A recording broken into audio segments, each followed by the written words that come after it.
Roblox is one of the most popular gaming platforms in the world. Silicon Valley game maker Roblox.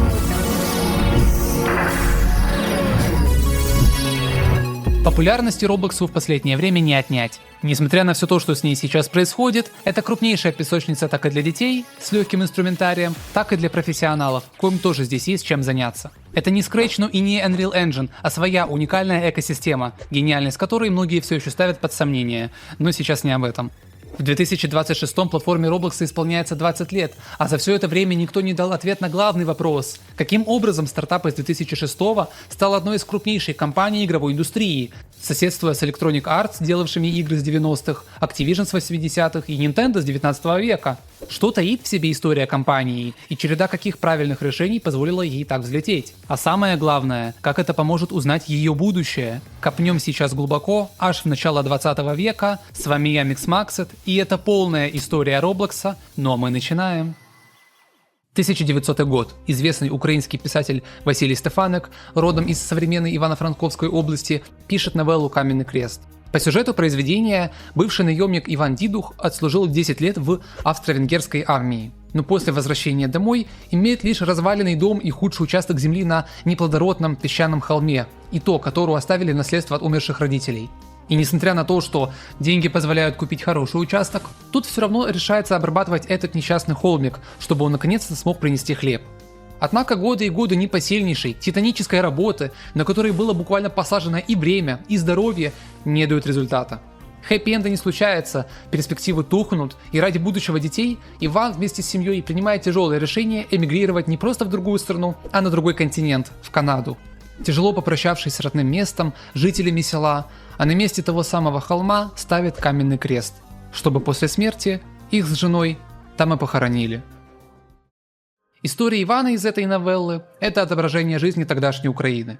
Поделенной между империями, видевшими эту территорию лишь в качестве колонии, перенаселенная, да и сугубо аграрная. Абсолютная нищета на селе, перспективы которой были максимально мрачными, ибо зависимость от элит никуда не девалась, даже несмотря на отмену крепостного права. Все это заставляло людей продавать свое имущество и начинать жизнь с чистого листа в новой большой Америке, где как раз нужны были люди, которые будут осваивать новые земли. И вот, как раз тогдашнее канадское правительство продвигало свою политику, по которой раздавалась земля на фермерской основе, около 65 гектаров, для быстрого заселения территории. Украинцы в этом смысле очень сильно были выгодны Канаде.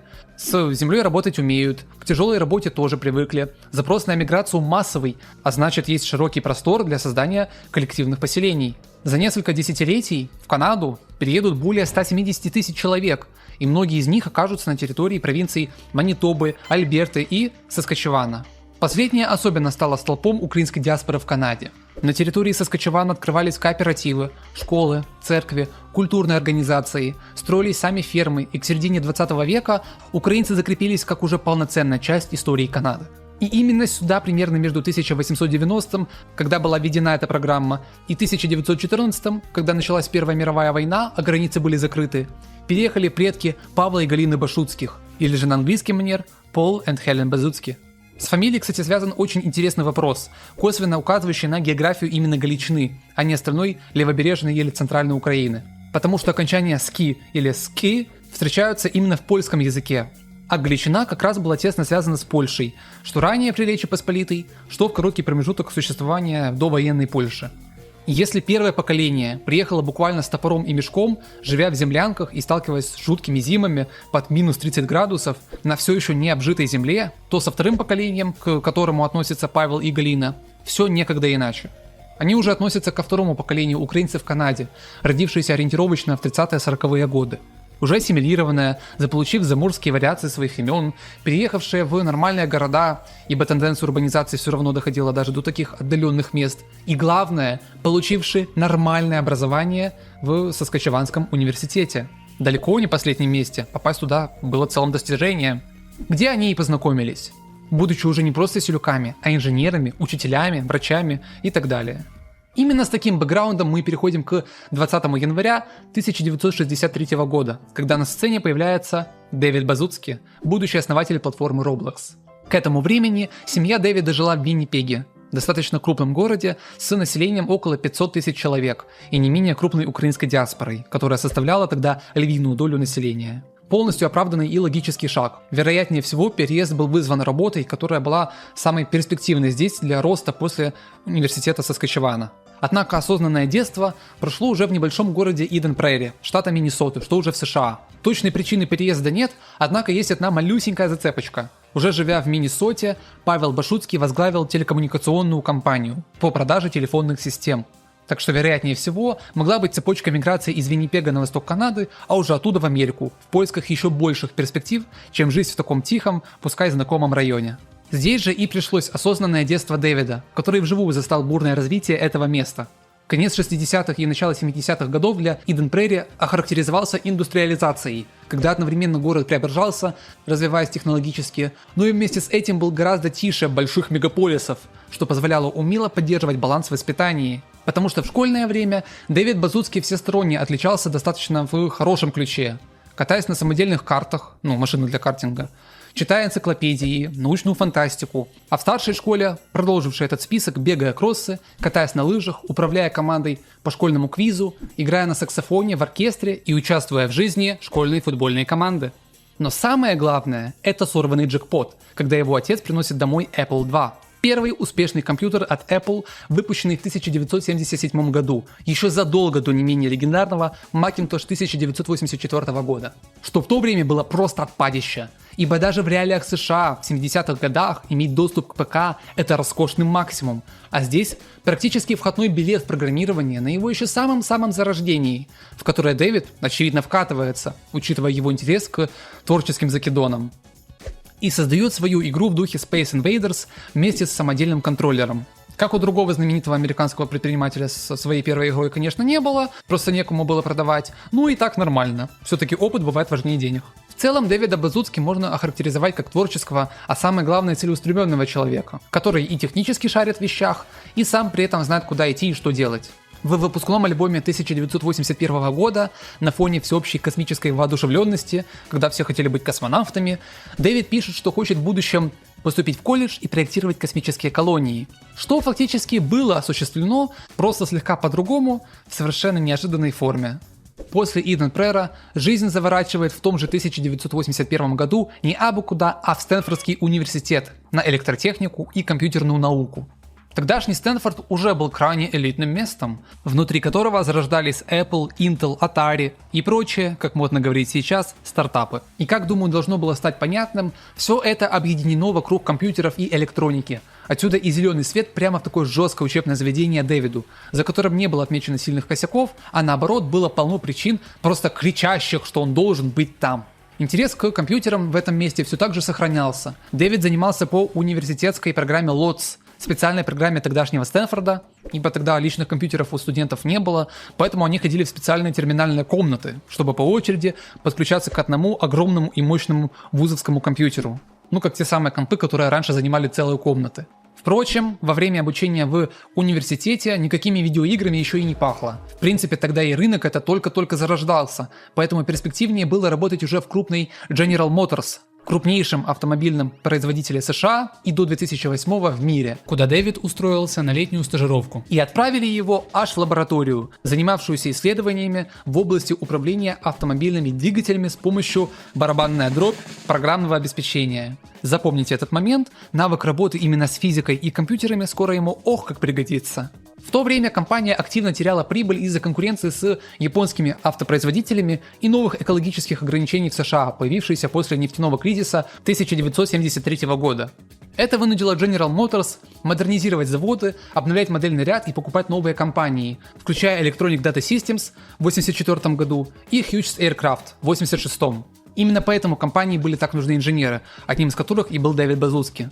Однако после выпуска из Стэнфорда в 1985 году, получив степень бабы-клава в области электроники, несмотря на уже колоссальный бэкграунд, жизнь у Дэвида не складывается. Перспектива работы в такой крупной компании – это, конечно, хорошо, но любая подобная крупная фирма – это с 99% вероятностью про неповоротливую, несвободную бюрократию. Годный как раз не более чем для того, чтобы набраться опыта, никак не связывать свою жизнь. Поэтому включается hard-мод.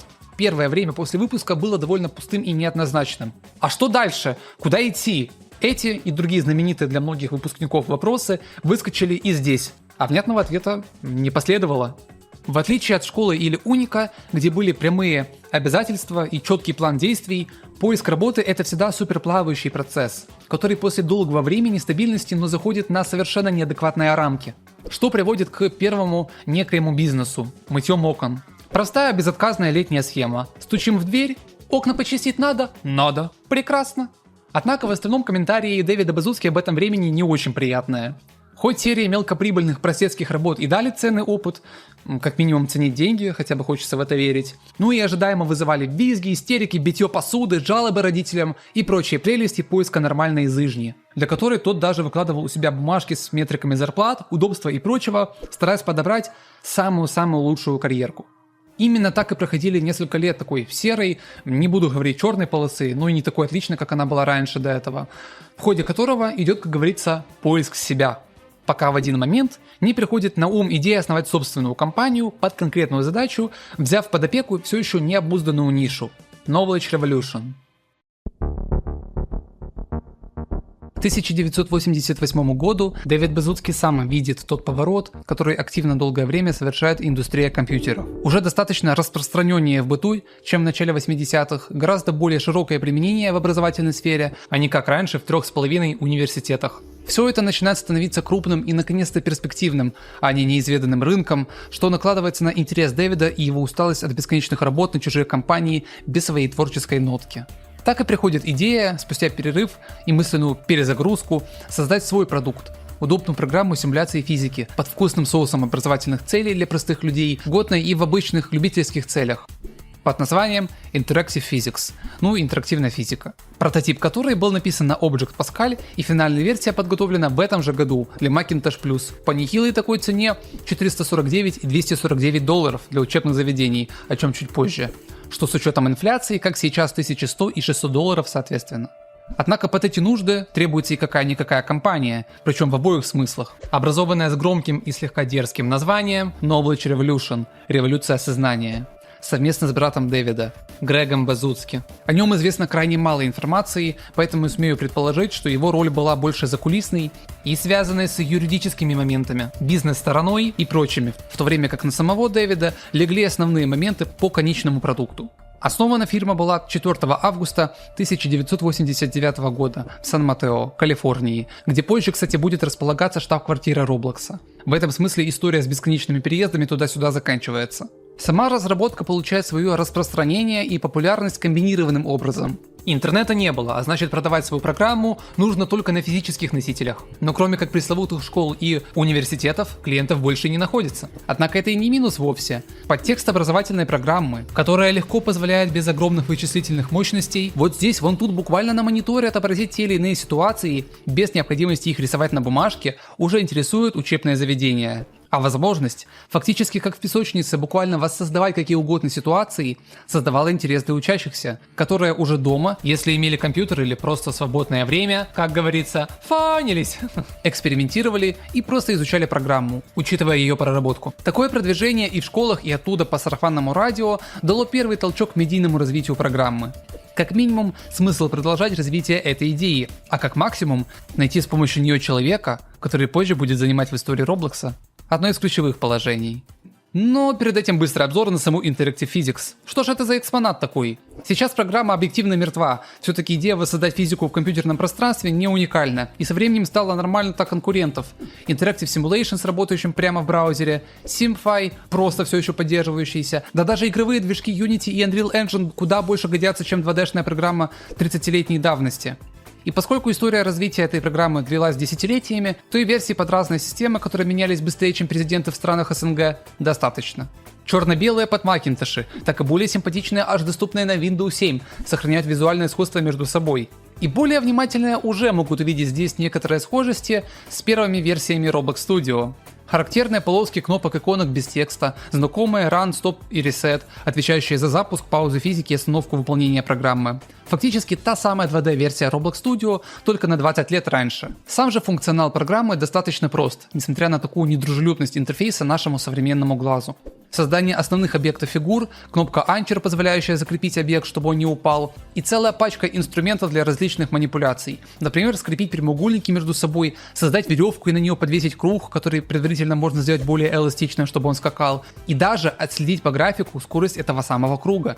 Предусмотрена возможность воссоздавать опыты, недоступные в обычных условиях, отключать гравитацию, сделать поверхность без трения, идеальный вакуум, песня. Что еще примечательно, это возможность программы покадрово рассчитать действия, что полезно для того, чтобы отмотать назад или пересмотреть ключевые моменты нужных изменений на экране.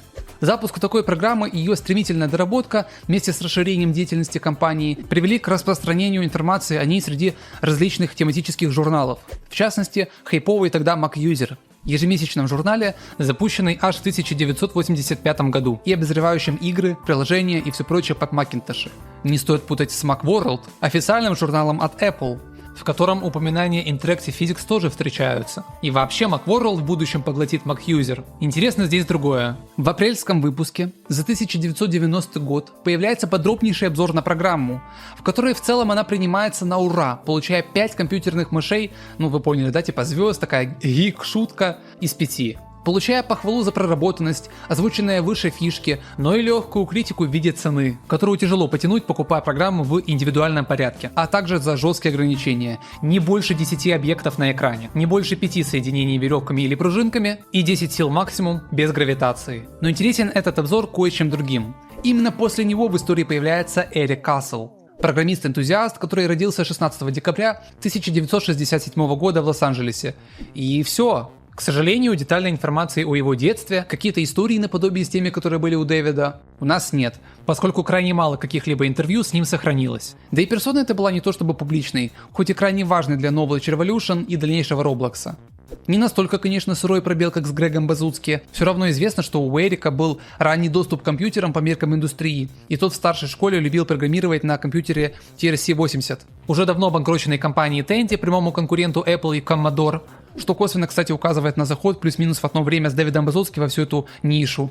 Устройство, правда, было не личным, да и жесткого диска не было, или какого-либо другого способа хранить данные. Поэтому, по словам Эрика, тот планировал игры, и у него буквально было несколько минут на то, чтобы в них поиграть. А на следующий день из-за потери данных приходилось воссоздавать все это заново, что мотивировало писать код быстрее и лучше.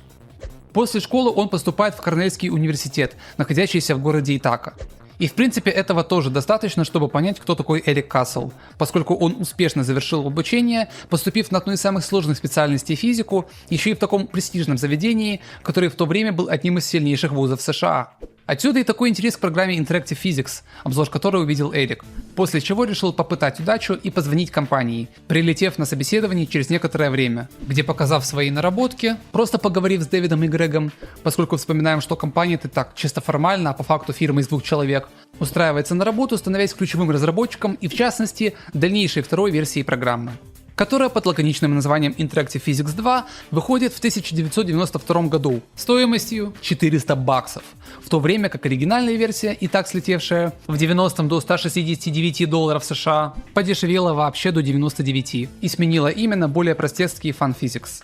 Дальнейшее развитие компании сопровождается ростом по всем направлениям, без ярких ультравзлетов, но и жестких провалов. В следующем 1993 году выпускается новая программа под названием Working Model, уже более глубокая, нежели предшественник, ориентированная на инженеров, дизайнеров и аниматоров, нежели на простые школы и обучение.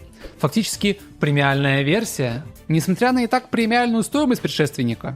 И по большей части поворот в такой более профессиональный сектор был вызван не только расширением компании, но и нестандартным использованием их продукта, где начали городить более сложные схемы, нестандартно используя само приложение, что побудило сделать первый именно инструмент для разработчиков. Далее с 94 по 96 основным продуктом становится именно Working Model, получая обновления, исправления и популярность, а также ведется активная разработка 3D-версии Working Model 3D. Уже можно примерить масштабы, что с простого стартапа тут размах становится уже на такую средне-малоинженерную компанию. Напомню, еще за долгое время до основания самого Роблокса. Working Model 3D, он же шаг на следующую ступеньку для Knowledge Revolution, выходит в 1996 году, как раз на моменте бурного роста 3D-технологий и хайпа. Яркий пример — это консольный рынок, который к этому времени вовсю соревнуется уже не пикселями, а полигонами. Работа в трехмерном пространстве, способность создавать объекты, которые будут в ней взаимодействовать между собой, да и в принципе та же самая физика, все это уже смело можно назвать реальным дедом движка Roblox Studio, о котором уже совсем скоро пойдет речь. Так, симуляция бильярдного стола и столкновение на нем 16 шаров заняли около часа на реконструкцию и всего лишь 13 минут для обработки ситуации на процессоре Pentium с частотой 133 МГц. Но и стоимость у такой махины была конской – 5500 тогдашних долларов за копию, что крайне много. С пересчетом на современную инфляцию это целых 11 674 доллара. Ну и чтобы не расслабляться, 2D-версия стоила 3500. Но даже так и не окупились и получили, как модно говорить, нишевую популярность, потому что для корпоративного сегмента. К 1997 году дела были в шоколаде. Линейка качественных 2D-продуктов, первый блин не комом 3D-шный, даже уважаемые клиенты в лице Ford, Boeing, Lockheed Martin, где программа успешно применяется для создания автомобилей и самолетов. Все это вело к масштабированию компании, из-за чего 3, 5, да даже 15 сотрудников было крайне мало для покрытия всех возникающих проблем. Ну а еще как фактор, банально усиливается конкуренция. Конец 90-х это не его начало во всех смыслах. Больше нельзя взять, как и в 89-м с Interactive Physics сделать программку, которая будет симулировать законы физики, и лишь из этого факта получать успех. В это время уже сами компании видят, как вырисовывается ситуация и какие именно им нужны инструменты. А я напоминаю, что Knowledge Revolution, как бы иронично ни звучало, физически не может ориентироваться больше на школы со студентами. Да и вопрос, куда масштабировать компанию? История ее основания четко прослеживается в одной знаменитой фразе «Не хочу работать на дядю, без творческой нотки». А здесь по факту положение компании становится таким же порядочным. Просто Дэвид теперь слегка на более высокой роли. Ответом на все эти мутные вопросы дает MCC Software. Давно не существующая компания, но в то время крупная, одна из старейших в области компьютерной симуляции и моделирования, которая работала с NASA, BMW, Ford, Airbus и прочими. Тогдашний период характеризовался для нее наоборот благоприятным образом. Это уже была полноценная, отлаженная бизнес-машина, в отличие от стартапа Базуцких, у которых был правда мощный козырь, а именно инструмент для интерактивной механики и движения, пока у MCC была только тяжелая артиллерия в виде жестких сложных расчетов и анализов прочных конструкций. Ну и думаю, вы догадываетесь, к чему все идет. В 1998 происходит покупка Knowledge Revolution этой компании за 19,2 миллиона долларов. Правда, больше оценивают даже не технологии 4,3 миллиона, а каналы продаж и дистрибьюции 5,2 миллиона и 6 миллионов на разрабатываемые тогда продукты. Остальное на сотрудниках. Что показывает характер покупки, связанной на технологиях, которые уже были в разработке, но не были допилены до конца. Поэтому после сделки провели ребрендинг на MCC Working Knowledge, а штат сотрудников, в том числе Дэвид и Эрик, остаются на своих местах, продолжая вести компанию, просто уже в составе более крупной. Приоритетным развитием стало закрепление успеха на уже существующих программах Working Model 2D и 3D, попутно интегрируя их с экосистемой MCC. Однако по вышеозвученным причинам, откуда ушли, туда и пришли. Даже несмотря на дальнейшую успешную карьеру и продвижение Дэвида вплоть до вице-президента и генерального менеджера MCC Software с 2000 по 2002, тот все равно решает уйти из компании, создавая новую, инвестиционную Базуцкий & Associates.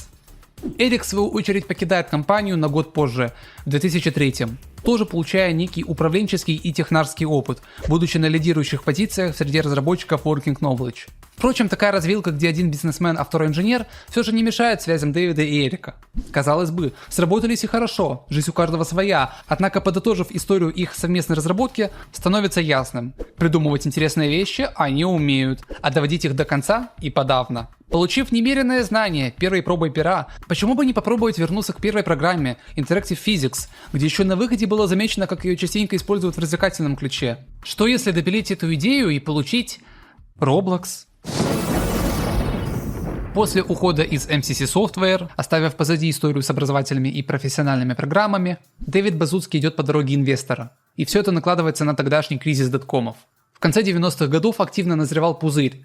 Интернет-технологии взлетали, огромное количество инвесторов готово было вкладываться в проекты, которые тупо будут иметь свой веб-сайт, бизнесы, заточенные под всемирную паутину, но при этом сами могли из себя представлять буквально ничего, только и существуя на деньги этих самых инвесторов. Попутно еще и вкладываясь в дополнительную рекламу, увеличение трафика на своих интернет-ресурсах, что лишь подстегивало дальнейший цикл инвестиций. Но рано или поздно надо было представлять продукты, а оказалось, что их нет. Да, технологии интернета перевернули все, и 21 век совершенно не похож на прошлое, но и любая контора, которая к этому всему приклеится, автоматически не становится ультрабизнес-проектом, несущим миллиарды и триллионы.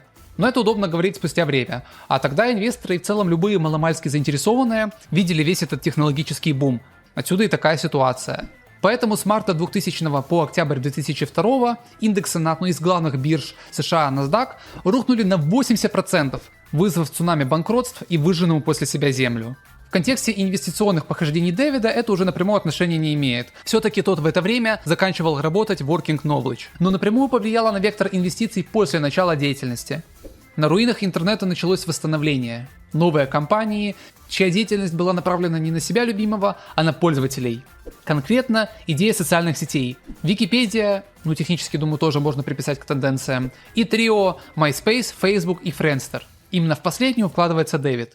Сейчас эта соцсеть закрыта, да и 99% о ней, думаю, слышат впервые. Но в свое время это был один из реально перспективных проектов, который, заработавший аж в 2002 году, позволял делать простые и банальные вещи с позиции сегодняшнего дня, но прорывные для того. Создавать профили, добавлять друзей, искать друзей, знакомиться с новыми, на ином уровне, чем на сырых форумах или чатах. Впоследствии, правда, проект застопорился из-за технических проблем, криво написанной структуры, которую приходилось перелопачивать, да и более широких проблем. Банальная дикая конкуренция, в ходе которой другая площадка MySpace предлагала пресловутые блестки, музыку, дизайн. В общем, все то, за что одноклассники сейчас все стебут. А про Facebook вообще говорить ничего не надо. Киллер фича с ленты рекомендаций не оставляла конкурентам и шанса. И вот на этом моменте, мне кажется, и происходит коннект идеи Роблокса.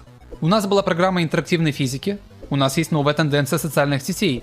Еще тогда многие люди использовали Interactive Physics не по прямому назначению. Сейчас же возможностей делиться информацией для них стало в разы больше. Так почему бы не замутить свой стартап? На фоне этой идеи к 2003 году интерес к инвестициям в сторонние проекты падает и примерно к 2004 прекращается. Деньгами, хоть и такими крупными как 19 миллионов, лучше лишний раз не разбрасываться. Да и кроме Friendster нет какой-то информации о других затратных вложениях Дэвида в стартапы. Эрик Кассел в это время, как вы знаете, продолжал работать в Working Knowledge, но контакты с Дэвидом поддерживал. Поэтому и его уход в том же году не был простым решением, а скорее такой же приятельско-дружеской заинтересованностью в развитии нового продукта. Идея и прототип которого были готовы уже к 2004 году. Рабочее название проекта, впервые появившееся примерно с 2 августа по 29 сентября 2003 eBlocks. Понятное дело, что типа от слов интернет и блоки. Впрочем, это уж совсем раннее имя. И слава богу, что его не оставили. Скоро сменяется на GoBlocks. Поскольку подбор имени на такую социально ориентированную платформу, сервис, дело гораздо более важное, чем название программ по физике. И такой сырой манер, тупо не ложится на это все.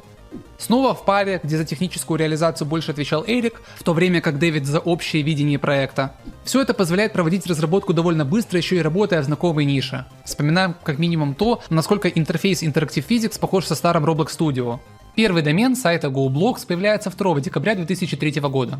Камень заложили. Но уже через 10 дней и это имя сменяется на более привычный, хоть и дивный, DunaBlocks. Дюна здесь никакого отношения не имеет. Дуна от слова dynamic, динамический, динамические блоки. И весь этот поиск брендинга — это не тупо выбрать красивое словцо, а подобрать вектор развития программы. Буква Е, которая больше подходит на образовательную программу. Или слово динамика в названии типа в контексте физики. Или вообще движение блоков. Но в конце концов Эрик и Дэвид приходят к двум вариантам. Roblox и Roblox. Но последняя «кс» остается такой же и в английском варианте. Простое соединение двух слов. Роботы и блоки. Но что ж это значит? Помимо того, что это тупо звучит проще, более узнаваемо и понятно, легко отображается суть. Под роботами имеются в виду персонажи, скажем так, активные сущности в симуляции.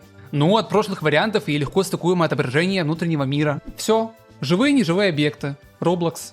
Но до реального выхода проекта оставалось еще некоторое время. Пока что ходовым именем, а значит и подходом, оставался быстро устаревший DunaBlocks, графика и мир которого даже по тем меркам были как ультрараннее 3D. Но и не в этом задача. Здесь идет все то, что перерастет в релизную версию площадки. Тестирование мультиплеера закрытыми группами, отсутствие даже базовой присущей Roblox инфраструктуры, позволяющей создавать игры, загружать их и делиться.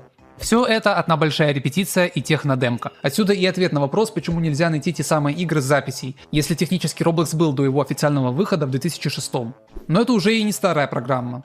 База управления камерой, ходьба на VASD, инструмент редактирования. Отчетливо видно, как люди делают мини-игры, какие-то прикольные обби-паркурчики и в целом наполняют мир вещами, заточенными под развлекуху. Что, конечно, и так было подтверждено давно как вектор развития, но уже здесь наконец-то это все можно увидеть своими глазами. Есть еще, кстати, скриншот, который дали аж в 2013 на одной из конференций Роблокса. Но, к сожалению, это лишь реконструкция, а не зацепка. Снизу подпись Dunablox 2003, хотя он появился лишь 12 октября, и при этом на сайте уже якобы 320 онлайна, что очень много, напоминаю, для закрытой технодемка платформы. При этом, каким образом 2003, если на сайте прямо на главной странице указаны игры-победители конкурсов января 2004, когда любой сайт в любое время снизу пишет именно последний год. Ну то есть, чтобы было понятно, сейчас Roblox не пишет 2006, он пишет 2026. Как и в следующем будет писать 2027 и так далее. Ну а самое интересное, это LEGO Digital Designer, публичная, потребительская версия которого вышла аж в 2005.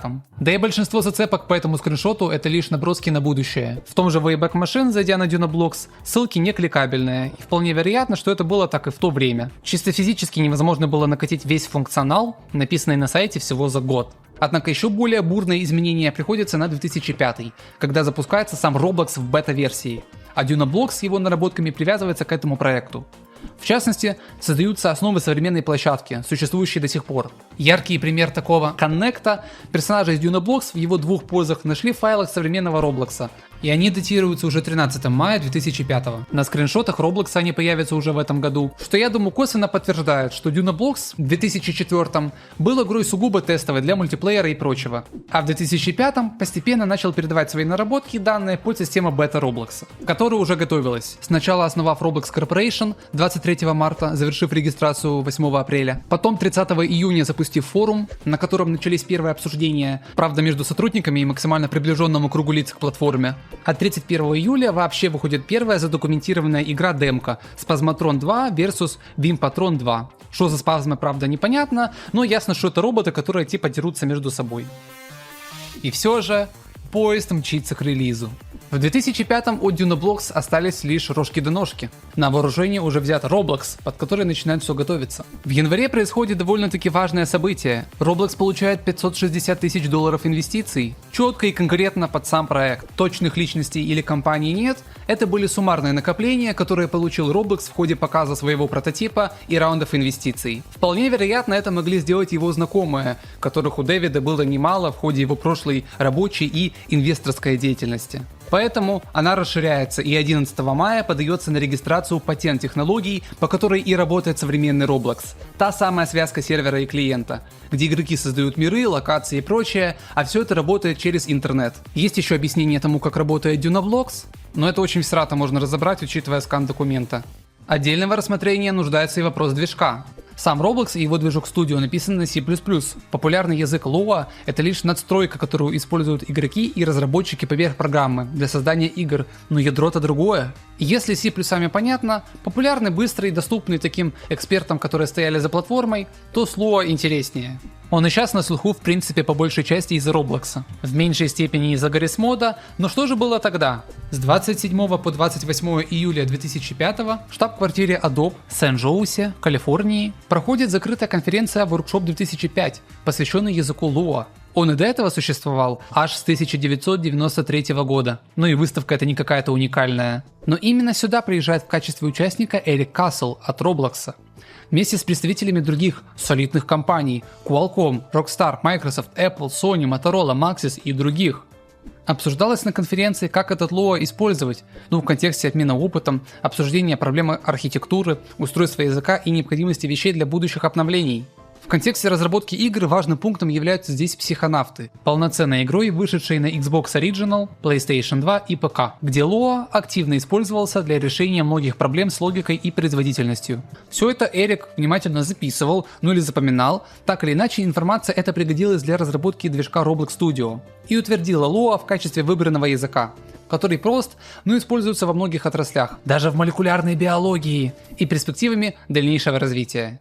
В это же самое время, 14 июля, Дэвид Базуцкий отвечает на форуме пользователю, предложившему добавить возможность делиться любимыми решениями, что в контексте означает или играми, или сохранениями результата конкурса. Тогда они активно проводились на сайте для массового тестирования и такого легкого азарта конкуренции, поскольку давали за участие и победы в конкурсах Roblox Points, валюту, внедренную еще до Roblox, а владельцы этих очков отображались на сайте. Но вернемся к посту на форуме. Помимо принятия предложения автора поста, Дэвид мимолетом вставляет, что планируется затишье, во время которого будет перестройка Roblox с учетом всей той информации, которую они собрали за все это короткое, но достаточное время. Сам же сайт в скором времени закрывается сообщением: уважаемые пользователи Roblox, мы завершили наш бета 1.0 период. Спасибо за ваш вклад. Мы работаем над новой версией Roblox с тонной новых фишек. Войти в аккаунты вы можете, но создание новых приостановлено.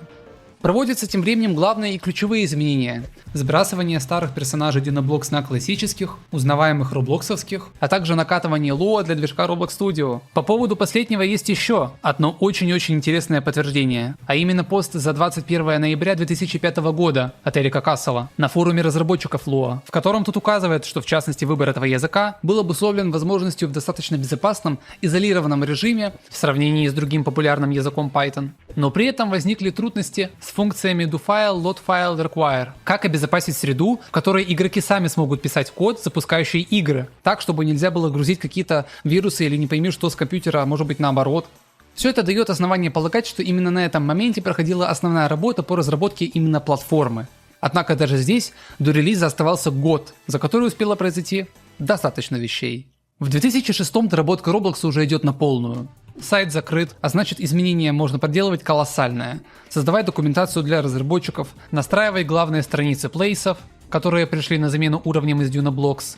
Подготавливаются наработки обновленных персонажей, а также частичный сброс данных, по которому номинально часть объектов на платформе присутствует с 2005 года, но при этом тогдашние игроки все как будто зашли 27 февраля уже 2006. В общем, типичная предрелизная суета. Тем временем на форуме, который продолжал работать, выкатывается жалоба на то, что Roblox не работает под macOS, а только под Windows. Сам ответ Дэвида тоже интересный. За делом, в частности, указывается, что для обработки 3D-графики выбрали технологию OpenGL от NVIDIA, а не DirectX от Microsoft, именно с тем заделом, что Roblox выйдет на Маке. Но что-то мы упустили.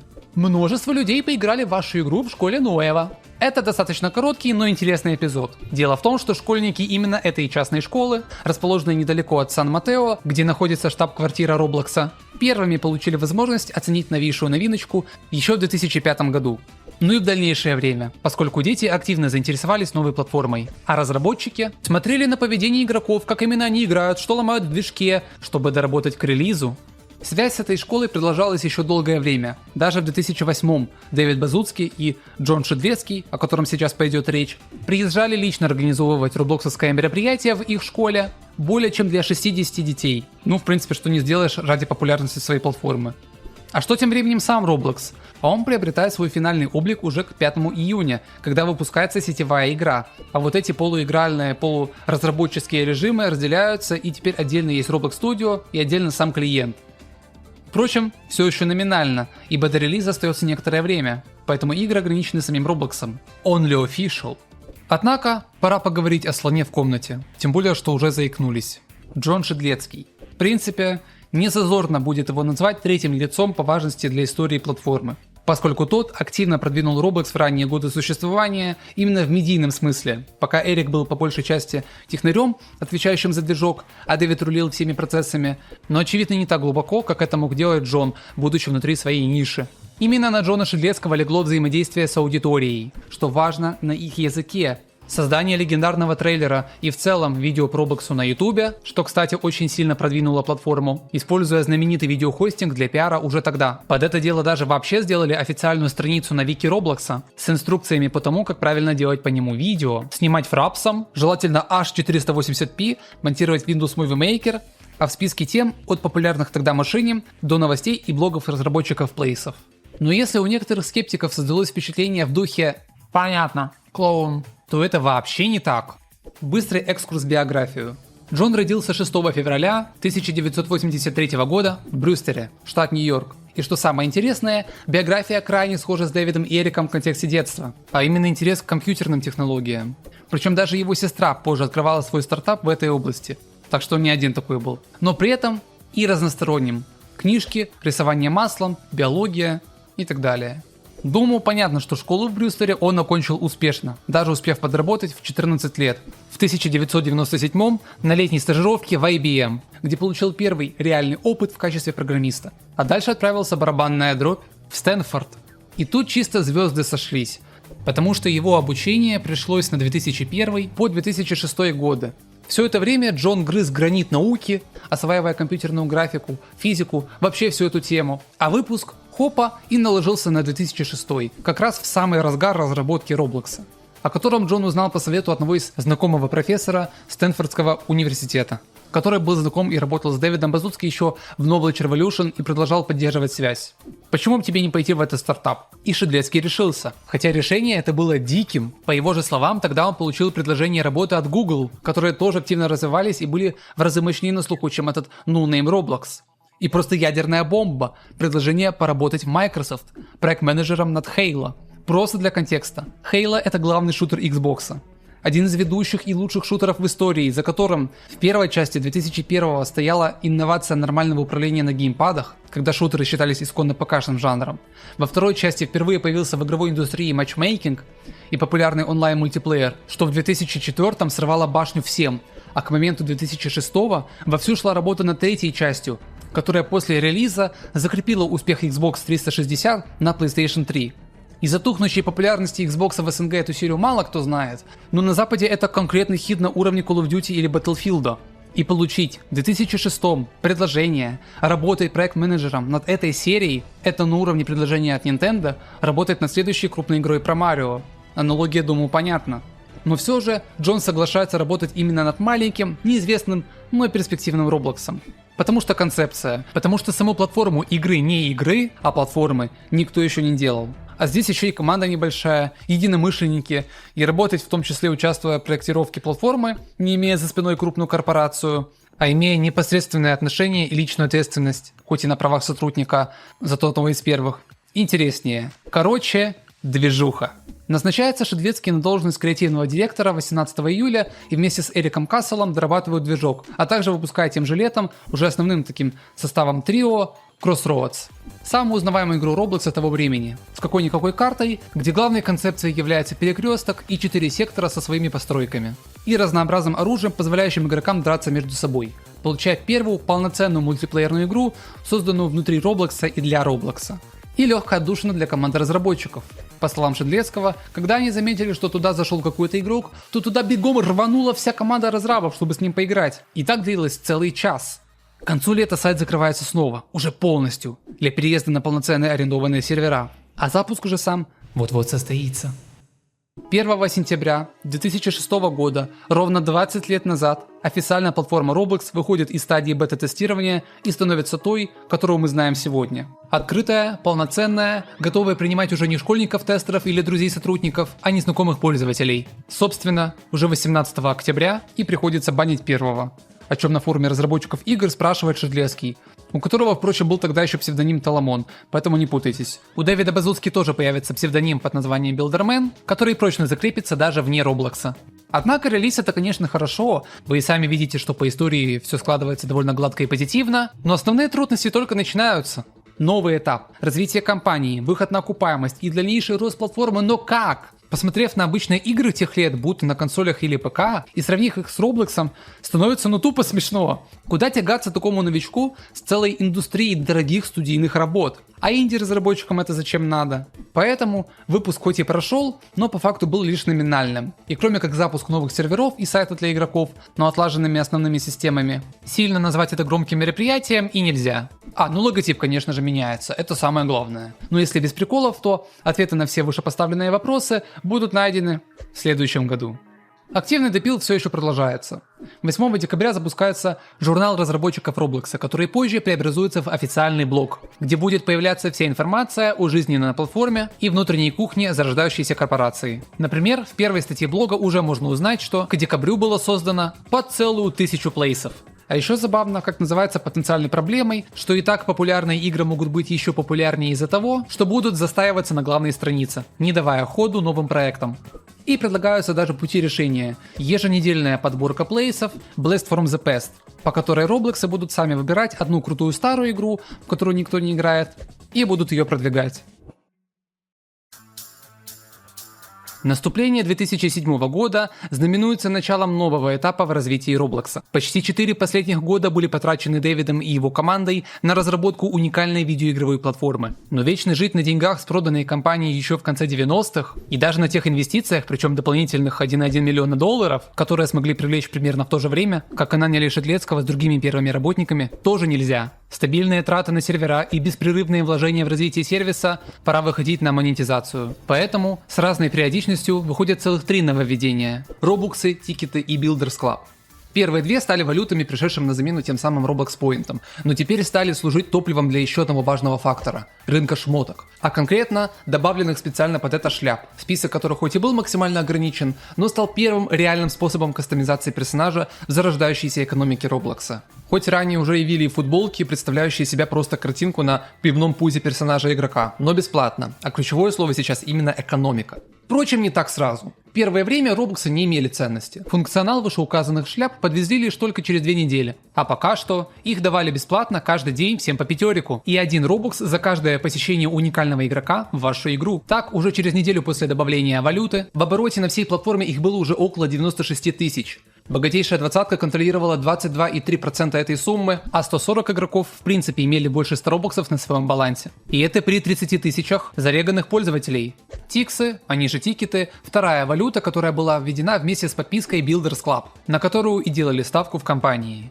Эта валюта, в свою очередь, переняла изначальную функцию Робокса, то есть награда за ежедневное количество посещений, количество уникальных игроков, и стала по факту громоотводом ожидаемого недовольства со стороны аудитории и тех детей, которые не могли себе просто взять так и позволить задонатить. Заодно, таким образом улучшив удержание игроков на платформе, которые ради шляпки просто будут дольше играть. Обычная схема мобильных дурацких игр, но рабочая. Или плати, или долго играй. Подписка «Клуб строителей» уже по названию говорит, кому она нужна. А именно разработчикам, которые хотят иметь больше активных плейсов, продавать свои вещи в каталоге, отключить рекламу на сайте, получить эксклюзивную шляпу и самое главное, продолжать получать ежедневно 15 робоксов. Но стоило это удовольствие недешево. $6 в месяц, 30 за полгода и 60 за весь год. Хотя кому как, целевая аудитория все еще США. А разработчики уже начали появляться вместе с отказом Роблокса делать свои игры, который ввел историю плейсов как механику, позволяющую запускать старые версии в файлах, что продолжало толкать движок Roblox Studio в сторону реального движка, а не совсем безделушки как ранее. Из залетевших игр того времени яркий пример Minigame World и Ultimate Paintball, которые оба побили свои рекорды. Первая набрала 50 тысяч посещений еще в том же 2007, а вторая стала первой, которая набрала и 100 тысяч, и 1 миллион за один 2008.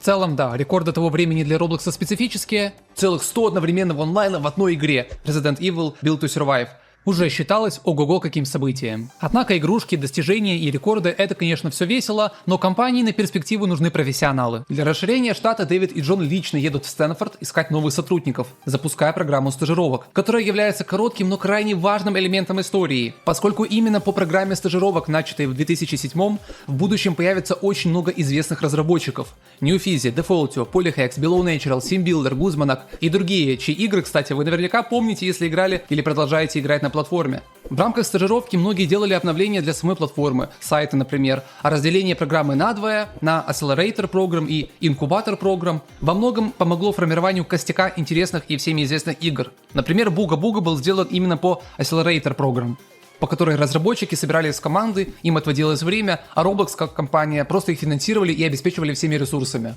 Инкубатор-программа по сути та же самая, но более требовательная и нацеленная на демонстрацию возможностей движка. Позже подобная программа стажировок была преобразована в Roblox Game Fund, по которой сделали известный реалистичный шутер Frontlines, но это уже другая история. Впрочем, слова о полном дистанцировании самого Roblox от разработки игр были слегка лишними, поскольку на них все еще ложились конкурсы. А теперь и события, которые вносили еще большее разнообразие в жизнь платформы. И один из самых ярких начинается как раз 20 марта 2008, которая позже перерастет в серию Egg Hunt к Пасхе. Суть проста: поиск множества яиц на разных локациях, однако способ получения каждого отличается. Это дико привлекало игроков, поскольку сбор яиц был достаточно быстр, а значит геймплей часто менялся, что обеспечивало неплохое такое разнообразие. Не всегда. Да, с течением времени Роблоксы экспериментировали и получались то хорошие представители, то плохие.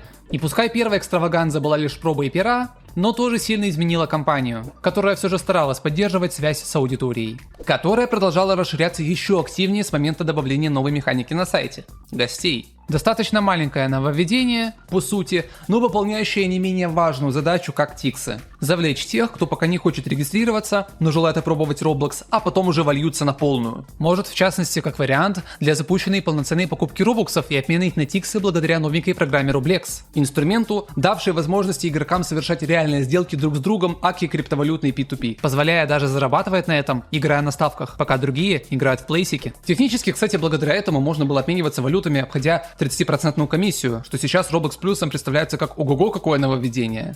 Ну и последним серьезным изменением стала пользовательская реклама на сайте. Да, рекламные баннеры были чуть ли не сразу, но от игроков, которые могли бы пиарить свою игру или шмотку, никогда ранее. И по факту, это еще один знак в копилку социального Роблокса, что даже рекламу позволяли людям крутить свою, используя внутриигровую валюту, чтобы рекламировать свои же игры на Роблоксе. Полное импортозамещение. Однако, на фоне происходящего в мире экономического кризиса, серьезно встряхнувшему и игровую индустрию в том числе, Roblox нашел себе тихое и укромное место под солнышком, фактически никак не попав под раздачу творящихся перемен. Но это так казалось. Долго жизнь малины никогда не бывает, и такой платформе, как Roblox, нужен свой вызов и кризис. Кубический, который маячит на горизонте предстоящего 2009 года. Майнкрафт в представлении не нуждается. Легенда, узнаваемый бренд далеко за пределами сферы видеоигр. Классика. Созданная в 2009 и получившая буквально сразу взрывную популярность, особенно к 2012-му, стала тревожным звонком для Роблокса. Напрямую, конечно, никто об этом не говорил, но посмотрев глубже, можно понять, что фишка первенства в социально ориентированных творческих играх была взята Майнкрафтом и гораздо быстрее доведена до популярной формулы. Видите ли, есть мир, кубики и возможность строить, полноценно выживать на процедурно генерируемых картах. А если с друзьями, так вообще песня. А Roblox шо? Какой-то движок, возможность кастомизации персонажей, игры, которые делают люди за бесплатно, но максимально примитивные. Даже если будем брать хайповые мини-игры или пейнтбол. Конкуренты Роблокса существовали и ранее. Клуб пингвинов, такая же игра, заточенная под социальный аспект. Блокленд, чуть ли не прямой конкурент, но более закрытый и платный. Гаррис Мод, но тот вообще был заточен под более взрослую аудиторию со своей культурой РП-серверов. Но именно Майнкрафт стал реально массовым продуктом, заточенным под творчество. И справедливо заберет титул главной игры подобного калибра, тупо из-за того, что из-под коробки оказался привлекательнее. Пока Роблоксу, принявшему лозунг онлайн-социальная тусовка, чтобы разогнаться и полностью реализовать весь свой потенциал, нужно было петлять аж до 2016-го, когда по популярности оба этих проекта сравнялись. Поэтому работа над социальным аспектом продолжается. Добавление полноценной одежды и лимитированных шмоток, которые игроки могут обменивать между собой, заложившая основу для торговли. Реферальная программа Ambassador, кстати, довольно интересная и правильная в то время. Людям платили по 2 тикса, при этом не обязывая их платить, а просто размещать на других сайтах ссылки, ведущие к регистрации аккаунта в Роблоксе. Но главным нововведением стало добавление чата на сайте и групп, фактически превращающих сайт еще и в социальную сеть, где люди могли объединяться для обсуждения конкретных игр, без необходимости идти на форум, устраивая целые интернет-войны, добавляя группы то в союзники, то во враги, объединяясь в кланы, державшими титул лучших в различных играх. Но и главное, впоследствии эта фишка вообще станет движущей силой разработки больших проектов, когда добавят возможность публиковать игры от лица группы и продавать одежду, что повлечет к созданию студий и даже компаний. В начале 2010-го происходит, как ее назовут позже, самая большая трагедия, произошедшая в западном полушарии. Крупнейшее землетрясение в 7 баллов в Гаити, унесшему жизни всего за 5 часов около 220 тысяч человек, ранивший еще 311 тысяч и около 1000 пропавших без вести. Сложилось два фактора. Движение земной коры в зоне контакта Карибской и североамериканской плит, а также близость эпицентра густонаселенной столицы. В финансовом аспекте трагедия нанесла ущерб аж на 5,6 миллиардов евро и вызвала бурную реакцию мирового сообщества, которое в активном порядке начало оказывать финансовую и гуманитарную помощь. В том числе и Roblox, который моментально организовал акцию «Шляпы для Гаити». Можно было купить шляпу за 10 или 65 центов, а все собранные деньги будут переданы Красному Кресту. Собрать много в абсолютных числах не удалось. $5479 со всего 16 тысяч игроков, присоединившихся к акции. Но тут, как говорится, с миру по нитке. Позже эти мероприятия будут повторяться для помощи Японии и Филиппинам в том же формате. Однако не стоит думать, что людей на платформе все еще мало. Красивая цифра 2010 приносит Роблоксу отметку в 10 миллионов зарегистрированных аккаунтов, что уже дает понять о геометрической прогрессии роста аудитории платформы. Отсюда и готовность выходить в офлайн ритейл, запуская gift cards. Простая до жути система подарочных карт, когда вы можете их приобрести, ввести код на сайте и положить реальные деньги на свой счет в Роблоксе, получив заодно и эксклюзивную вещь. По факту решение сразу нескольких задач. Заработок на продажах, эффект присутствия, когда родители и их дети видели, что этот ваш Roblox даже в местных пятерочках есть, и повышение кредита доверия, поскольку интернет-покупки в конце нулевых все еще казались чем-то стрёмным. Еще одним важнейшим изменением стал выход в мае 2010-го первого набора, изменяющего облик персонажей – Robloxian 2.0, который впервые позволил игрокам отойти от привычных блочных образов в обновленную, все-таки 2.0 форму. В свое время выход этого набора вызвал дичайший скандал, поскольку собрал бинго хейт-меток. Стоил 15 робоксов, эксклюзивно продавался для подписчиков Builders Club, отходил от стиля Роблокса, а спустя время вообще стал использоваться тогдашними ульдерами, людьми, которые ищут романтические отношения в играх разной степени пошлости и впоследствии которые станут серьезной занозой Роблокса. Однако, несмотря на такой негативный прием, позже все переобуются, и он станет по итогу самым продаваемым набором и любимым. Пошел 2011 и это настоящая жара. Целая тонна критически важных обновлений, без которых современную платформу мы не представляем. В Roblox Studio спустя несколько лет разработки добавляется телепорт-сервис, позволяющий телепортироваться из одного плейса в другой, не выходя из Роблокса, закинув удочку на обновление в 2014 с мультиплейсами, позволяющим делать несколько онных в одной игре, что явно нацелено на повышение масштаба создаваемых игроками проектов. Добавлена возможность записывать видео внутри самого Роблокса, хоть и в плохом качестве, но достаточном для того времени, чтобы грузить массово на YouTube. Еще по стратегии из 2006-го, поднимая хайп дальше. Вместе с этим начинаются эксперименты в области генерации ландшафтов. Визуальная попытка явно потягаться с Майнкрафтом. Да и впрочем по физике тоже. Хотя вот вода, например, явно превосходит оригинал. Стопэ, а что это вообще за запись? А это первое крупное офлайн мероприятие Roblox Rally 2011, прародители BloxCon и Roblox Developer Conference, который проходил 1 августа в интерактивном научном музее Exploratorium Сан-Франциско по стоимости в $10 за билет. По факту, первая возможность наконец-то в живом формате разработчикам пообщаться с игроками, а игрокам друг с другом. Ну и про разрабов не забываем, конечно же. Именно здесь были анонсированы грядущие обновления, а также проведена первая типа церемония награждения разработчиков за игры Rally Award 2011, которая в будущем перетечет в Bloxy Awards, а потом вообще на Innovation Awards. Тем же летом, кстати, Roblox получил еще $4 миллиона инвестиций, которые, ну уж очень пригодились в реализации всех тех фич, которые анонсировали и добавляли, позволяя все больше расширять штат и завершить окончательный переход из мелкого стартапа с парой сотрудников в реальную компанию.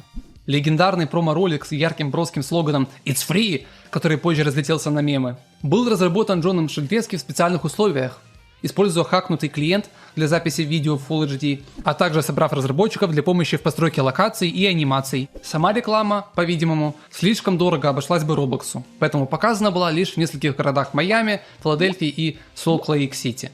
Но все же это стало первым серьезным способом Роблокса продвинуть площадку еще дальше, помимо Дикого Запада, баннерных реклам на разных сайтах, используемых, чтобы хоть кто-то перешел на платформу. Таковы были реалии маленького ноунейм Роблокса, а сейчас даже на самом сайте рекламы уже нет. Тем не менее, случается еще одно мощнейшее действие со стороны площадки, которое вот тут неиронично станет одной из главных определяющих успех платформы в будущем. Ладно, выход на macOS, его еще с 2005-го обещали, а вот iOS, позволяющий играть в Roblox на своих айфончиках и айподиках, вот это уже интереснее. Потому что в будущем, особенно к 2014-му, когда он выйдет еще на Android, именно мобильный сегмент станет основной аудиторией, занимая около 70% против ПК, планшетов и консолей. А в условиях ограниченной памяти смартфонов, когда каждая игра на вес золота, то Roblox с его миллионами плейсов на любой вкус просто must-have предложение, даже сегодня. Да, именно миллионами. Поскольку в конце 2011-го Roblox выкатили свой отчет, в котором указывается цифра 5,4 миллиона. Более 250 миллионов часов потраченных на игры и 9,6 миллиардов раз просмотра главной страницы. Ну а самое главное, в обороте уже около 6 миллиардов робоксов, что эквивалентно 6 миллионам долларов. Рост более чем 152% с прошлого 2010-го, однако недостаточный, поскольку следующий, 2012, окажется крайне кризисным.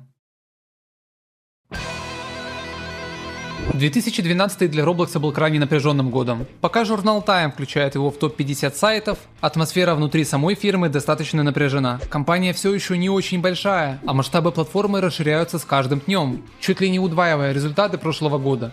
Везде, по регистрациям, игрокам, отмечая одновременно 100 тысяч онлайна на всей платформе, проведенным часам в играх, кроме прибыли. Причем, по словам Кита Лукаса, ветерана компании еще с Working Knowledge, а в этот момент вице-президент по разработкам и операциям. Платформа была чуть ли не на грани банкротства. Сотрудники увольняются, разброд и шатание. Но есть и те, кто называют это кризис-тюнити. Соединением слова «кризис» и «возможность». Поэтому внутри компании приоритетом становится получение прибыли уже здесь и сейчас, прекратив тот курс на медленную раскачку платформы, шедший еще с релиза. Из-за чего вводится сразу система трейдингов, позволяющая обменивать шмотки вместе с передачей робоксов, и продажи геймпассов. Одноразовые покупки в плейсах игроков, пришедшие на замену VIP-футболкам, которыми проверяли донат по схеме, надета ли шмотка на игрока или нет. А в 2014-м вообще добавят полноценную возможность микротранзакций Developer Products. Происходит и технический допил движка, о котором рассказывают сразу на Game Developer Conference 2012, прямом наследнике Rally 2011, и игрокам с разработчиками анонсировать, и продолжать показывать инвесторам, что развитие не останавливается. Все для решения денежного вопроса. Но тут случается еще подлянка поверх финансовой. Хакерская. 1 апреля 2012 года происходит не шуточный, а реальный первый крупный взлом сайта Roblox. Причем по очень дебильной причине. Все же знают, что после входа на сайт в следующий раз вы из него не вылетаете. За это отвечают токены браузера, отправляющиеся прямо в кэш браузера. Так вот, токене Roblox Roblox Security по ошибке через тестовый сервер можно было передать сигнал на основной Roblox и выдать админку. Грубейшее нарушение кибербезопасности, но тогда сработавшее. Точного имени взломщика никто не знает до сих пор, но это и не нужно знать, потому что эффект был виден сразу. Раздача прав модераторов случайным игрокам, накрутки робоксов, редактирование постов сотрудников на форуме, разбан старых аккаунтов и самое главное, загрузка вещей от лица официального аккаунта Roblox, которые хранятся в файлах до сих пор. Реакция от платформы была молниеносной. Отрубить сайт и начать откат, ко 2 апреля сделав вид, что ничего и не было. Все-таки никакие данные не слиты, с играми все в порядке, но урок был освоен. И больше таких крупных случаев не происходило. Переосмыслив свою стратегию роста, Roblox входит в 2013 с оптимизмом и надеждой. Добавляется возможность продажи доступа к плейсам за минимальную сумму в 25 робоксов, что позже станет жирной статьей доходов, когда через 3 года появится Welcome to Bloxburg, фактически главный продавец робоксов, который, будучи платным, держался в топе популярных игр на первых местах. И у всех, у кого робоксов не было, тупо слюнки текли от того, насколько же это свежо и в новинку для площадки. Но пока это обновление лишь очередное топливо, на котором потом полетит платформа. Однако, к сожалению, без его сооснователя Эрика Кассела, который в начале года, 11 февраля, умирает от рака в возрасте 45 лет. Еще 3 года назад, в 2010-м, цитата, у него чуть не случилось расстройство желудка. Он пошел домой, и мы узнали, что у него диагностировали глиобластому, агрессивную форму рака мозга. Но тот все равно продолжал работать над платформой, выступать на публичных мероприятиях, даже на Roblox Game Conference 2012, когда до смерти оставалось уже меньше года. За все время работы Эрик зарекомендовал себя как тихого, спокойного, супер умного проггера. Фактически колонна, на которой стояла техническая часть Roblox. Тот же сайт, по словам Кейта Лукаса, одного из первых сотрудников Roblox, пришедшему аж в далекие времена в Knowledge Revolution, который еще тогда видел его талант. А вышеупомянутый Джон Шедлецкий после прихода в Roblox, несмотря на то, что закончил Стэнфорд и получал солидные предложения, первый год постоянно запаривал Эрика вопросами в духе «а куда нажимать и что делать?». На что тот, без истерик и скандалов, все рассказывал и показывал. Для самой же компании потеря Эрика чуть не стала столкновением в айсберг. После того, как тот узнал свой диагноз, вся его последующая деятельность была направлена на обучение новых сотрудников и передачу всех своих знаний, чтобы его успешно смогли заменить. Поэтому к 2011-му, в том числе из-за ситуации со здоровьем Эрика, начинается агрессивное расширение штата, где нанимают экспертов по сетевой инфраструктуре, по физике, по системам и так далее. Поэтому преодолеть уже второй кризис оказалось легче, хоть и не без последствий. В память об Эрике выпустили несколько вещей, специальный плейс и публично попрощались ключевые фигуры компании. Несмотря на то, что отряд как раз заметил потерю бойца, но движение вперед продолжается и начинается новый, последний этап, когда старый Roblox начинает готовиться к реализации всего своего потенциала уже через пару лет. Проходит BloxCon 2013, ставший первым и почти единственным в 2015 году аналогично офлайн мероприятием платформы, который проходит сразу в 3 городах с разной периодичностью – Чикаго, Лондон, Нью-Йорк. А также виртуальный BloxCon, на который попробовали перенести живой формат на специальный сайт. Идея, к сожалению, проживет всего год, но и так нормально. Сами же главные обновления 2013 года были специфически интересными, поскольку главным приоритетом стала графика. Вспоминая начало платформы, вы помните, как Roblox поставил в задачу сначала стать социальным местом, чтобы компенсировать плохую графику в сравнении с остальной игровой индустрией. Однако требовались куда более серьезные решения, преобразующие облик плейсов. Еще в начале года выходят две любопытных статьи об экспериментах над картой Crossroads, в графике, где накладывали шейдеры, использовали динамическое освещение и прочее. Все это привело к концепции красивого пластика. Найти лучшую графику, красивую настолько, чтобы все еще оставаться суперпроизводительным. Но на десерт уходящего 2013-го, прям 1 октября, вводится самое главное изменение, ставшее коренным изменением Роблокса. Ради чего платформа уже шла 7 лет, и то, что обеспечило бурный рост дальше. Одновременно с этим, став и обузой для тех, кто ценит творчество, а не деньги. Developer Exchange, сокращенно DevEx. Теперь разработчики, заработавшие более 100 тысяч робоксов, могут их вывести и получить $100 прямо на свой счет PayPal. Да, первоначальные условия этой программы были жесткими. Требовался максимально 3-й уровень подписки Builders Club, курс самый жесткий, лимит на вывод до 500 тысяч робоксов, однако удочка закинута. И сами роблоксы в посте с этим анонсом прекрасно это понимают. Представьте, что опытный пользователь обналичивает средства и покупает машину, чтобы ездить в колледж и обратно. И все это благодаря разработке популярной игры на Роблоксе. Нам уже не терпится начать рассказывать подобные истории. И ведь действительно, потом подобные истории начали разлетаться как горячие пирожки. В мае 2014-го первые 10 тысяч единоразовой выплатой, а к сентябрю того же года суммарная выплата около $500 тысяч всем разработчикам за 10 месяцев с момента запуска. Привлекая не только школьников, желающих повторить успех золотого 1%, который смог залететь, но и компании в будущем типа GameFam, которые только ради заработка на платформе и будут приходить. А с другой стороны, без этого расширение платформы сильно бы замедлилось в росте, если бы не схлопнулось, поскольку любой разработчик даже качественной игры хочет получать с нее прибыль. Это также сильно встряхнуло и саму экономику платформы, где на прирост валюты, ежедневных тиксов и покупаемых робоксов инструментами сжигания были лишь официальные шмотки и комиссии, а теперь добавился и такой массовый инструмент. Последние пару лет оказались для компании неким лимбо.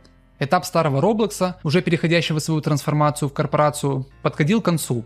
При этом до первого взлета, ознаменующим переход в 2016, оставалось время. Был проведен всеобщий минималистичный редизайн так и сайта, который по дизайну сохранился почти до наших дней, так и по самим играм в вопросах интерфейса и графики, во многом вообще неотличимы от сегодняшних дней. Ну или это тогдашние игры в прошлом застряли, думайте сами. Добавленный инструментарий для разработчиков все больше начинает походить на изменение движка, а не простого инструментика для плейсиков. Консоли разработчика, меню Developer Stats с кучей технической информации и такой же новый дизайн Roblox Studio, сохранившийся аж до 2025-го. Впрочем, и современный во многом на него в чем-то похож. Гладкий ландшафт, добавленный уже в 2015-м, все еще сохраняет прежний вид, из-за того, насколько в целом классно смотрится. Укладываясь в идею Roblox о лучшей графике, но производительный даже под Android, версия под которой, напомню, вышла в этом же году. Фактически, уже здесь Roblox занимался полировкой и доработкой всего того фундамента, заложенного годами ранее. Ну вот яркий пример – Roblox Университет. Целая серия из 35 выпусков уроков по Roblox Studio, в котором показывалось, как сделать две игры – гонку и Murder Mystery, а после просмотра предлагалось пройти тест по вопросам из видео и получить эксклюзивные вещи. Все это позволило заполнить вакуум YouTube уроков по Roblox Studio, коих даже на Западе было крайне мало. Не успел мир полноценно отойти от возможности загружать свои видео в интернет на YouTube, так начал взлетный путь новый формат – стримы. Известный сейчас Twitch открылся лишь в 2011 как игровое ответвление сайта Justin TV. Однако только в 2014 был выкуплен Амазоном из-за своей дикой популярности. Но уж сильно привлекала народ идея того, что они могут смотреть не просто видео, а полноценно на него влиять, потому что все происходит в прямом эфире. Общаться, играться, веселиться, и вместе с обычными трансляциями распространяются и благотворительные стримы, где люди просто играют, а все собранные деньги отправляются в фонды. Одним из таких стал Extra Life еще в 2008 году, компанией которого захотел присоединиться Roblox, особенно имея на этом поприще опыт. Довольно простая идея – укрепить бренд участием в трендовой акции, сделав доброе дело. Да и сам формат – провести стрим целых 24 часа. Однако результат будет совершенно противоположным. What do you mean? They do it all the time. They do it. $20? I mean, we just spent like $20 we could get we just spent like $150 on pizza upstairs. Yeah. No. You only have $40 in this room. It won't take you long to realize that Roblox doesn't give a fuck Yeah. about our department. Shit. Я не знаю, каким образом проводившие стрим умудрились, но да, это та самая типичная ситуация в духе «забыли выключить запись», когда после окончания трансляции пошло обсуждение всей грязи, происходившей в компании.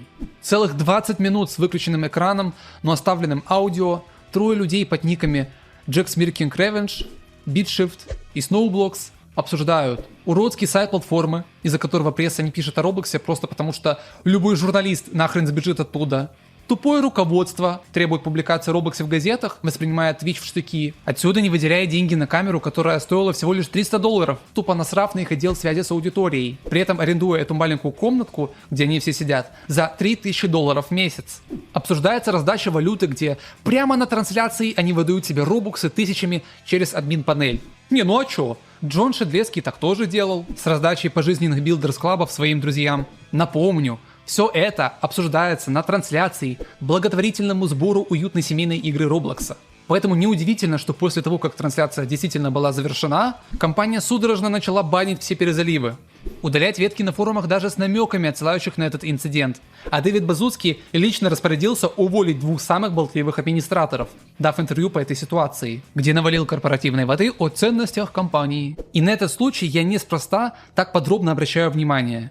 Мне кажется, что это яркий показатель того, что какая у руля б ни была личность, причем не только компании это касается, если внешняя среда диктует делать жесть, то делается жесть. Ну вот Дэвид Базуцкий. Можно ли его назвать каким-то агрессивным дураком после всего того, что вы услышали? Ну точно нет. И в периоде, когда площадка была маленькой, я думаю, что подобный инцидент был бы решен гораздо более мирными путями, когда все всех лично знали. А по итогу пришлось действовать не как Дэвид Базуцкий, а как глава корпорации, с холодным расчетом уволить, удалить, забыть, иначе испортится репутация, создастся прецедент для других сотрудников, коих уже было под 90, а инвесторы будут сильно недовольны. Поворот и преобразование Роблокса в корпорацию завершается тем, что в феврале 2015 в нее устраиваются Рик Сильверстрини и Эндрю Чмыс, топ-менеджеры из Кремниевой долины. Один из которых в свое время отвечал за развитие Ютуба, а второй был опытным финансовым директором, который смог поднять некую интернет-компанию Marimba Inc. с 40 до 240 миллионов. К прыжку 2016 платформа готова. Пора. 2016 в истории Роблокса крайне трудно переоценить по своему взрывному эффекту популярности. Цифры говорят все сами за себя. 9 миллионов игроков в феврале и 30 миллионов к декабрю. То есть вы все правильно поняли, за этот год платформа стала больше, чем за все последние 10 лет в 3 раза. Способствовало этому стечение кучи факторов и все те решения, которые принимала платформа, взлетевшая на дистанции. Собственно, вспоминая блог про Майнкрафт, вы помните, как было сказано, что Roblox свое еще догонит в сравнении с ним. И действительно, к 2016-му интерес к кубической игре банально начинает падать. А тут еще и застой в обновлениях, пока Microsoft не разобралась до конца с внутренней кухней Mojang. Из-за чего крупные англо- и испаноязычные блогеры начинают выпускать контент по Роблоксу, с удивлением для себя обнаружив просто тонны игр, а значит и контента, который можно снимать совершенно бесплатно. 27 января выходит версия под Xbox One, что становится первым выходом Роблокса на консольный рынок, который 10 лет назад вообще смотрелся дико. А здесь, пожалуйста. Тем более, что двум американским корпорациям было договариваться между собой куда проще, чем с теми же самыми японскими. Даже несмотря на конкуренцию друг с другом. Сервера Роблокса в то время базировались на технологиях Microsoft, Azure, а сами мелкомягкие активно развивали тему игр под максимально широкую аудиторию, аки Nintendo, со своей инициативой Xbox ID. Но и модерация здесь была строже. Тщательно одобрены 15 проектов, недоступен чат, а разработчикам нужно соблюдать целый набор дополнительных условий, чтобы публиковаться на консолях. Но все же это становится важным достижением. Еще одна огромная революция произошла для разработчиков – Team Create. Это сейчас можно просто взять и сделать с кем-то игру. А введена эта система была лишь 10 лет назад из общих 20. 13 апреля эта фишка пришла на замену устаревшим персональным серверам, которые позволяли разрабатывать игру вместе, но не как Place, а как сервер, используя только базовые заготовленные инструменты для постройки без возможности скриптинга. А здесь же это позволило начать полноценную работу многим разработчикам совместно, в том числе пришедшим как раз в этом же 2016. А профессионалам полноценно делать крупные проекты в духе Phantom Forces или Mip City. Однако не удалось заглушить таким прорывом еще одну апрельскую историю, произошедшую уже 14 числа – удаление тиксов.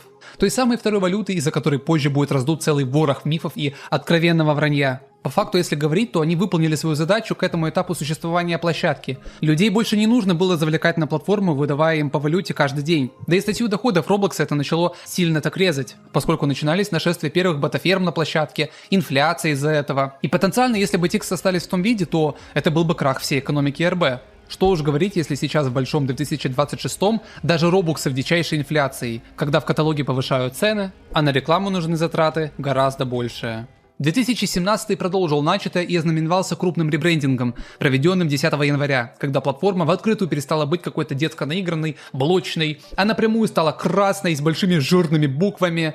На смену старому лозунгу «Be anything, build anything» пришел Powering Imagination, лучше подходящий для текущего уже полноценного движка, а не сайтика. Все это было подкреплено легендарным роликом Roblox Anthem, который со стороны казался просто прикольным анимационным видосиком, а по факту передавал то, что игры могут быть разные, люди разные, все и все разное, но в конце нажимают на кнопку Roblox и объединяются вокруг платформы. По факту та идея, которую все начали понимать лишь сейчас, и то не всегда, продолжая воспринимать площадку как неинтересную помойку. К этому времени уже начала появляться и полноценная чартовая линейка игр, а не просто популярных. Ворвавшийся тогда Jailbreak по хайпу был настолько мощным, что на наградах Bloxy того года забрал почти все номинации.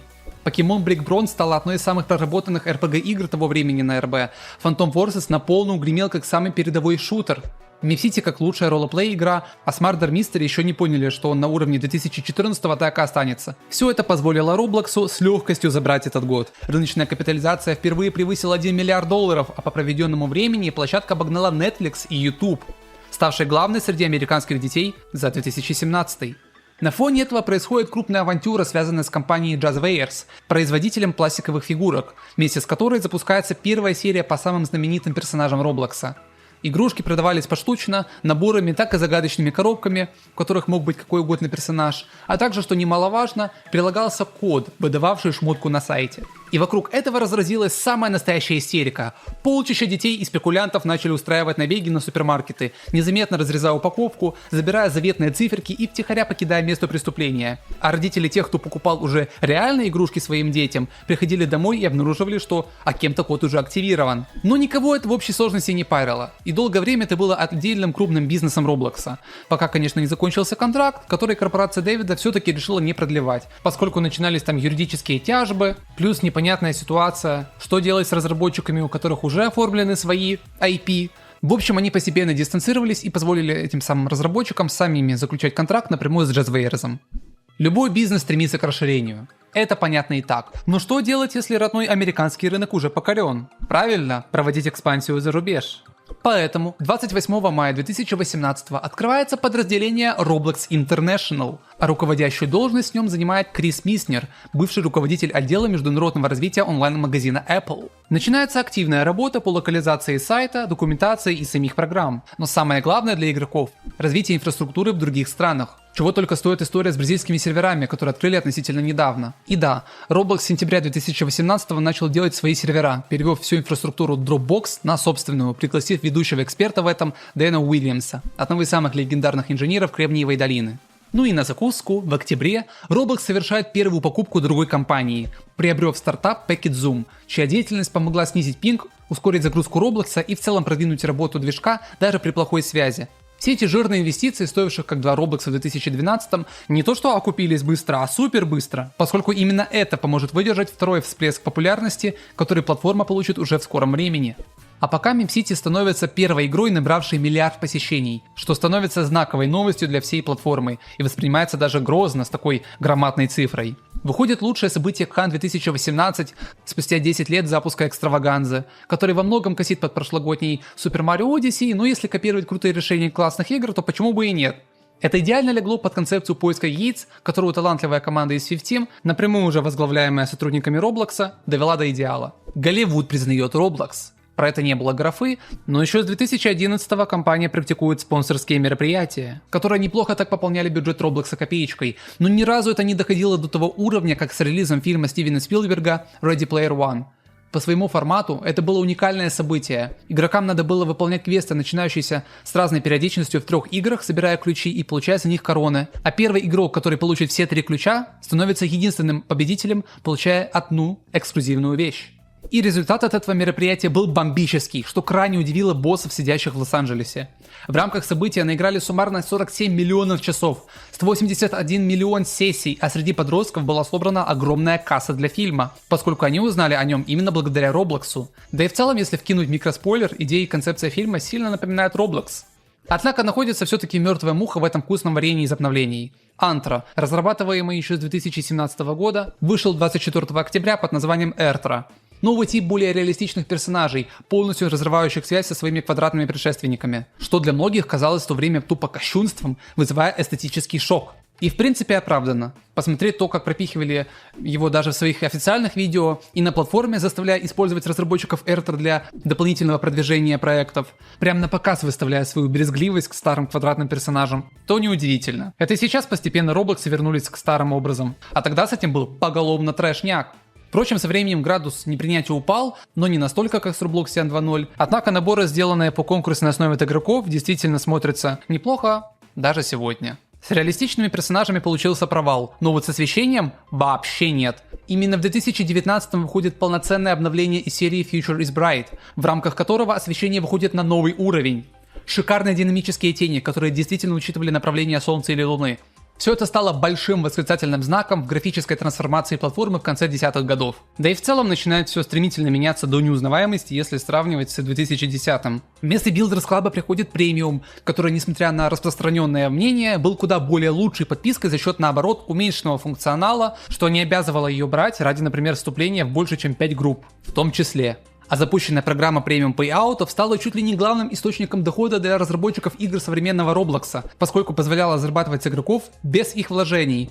Просто чем дольше люди с платной подпиской от Роблокса играют в твою игру, тем больше тебе платят.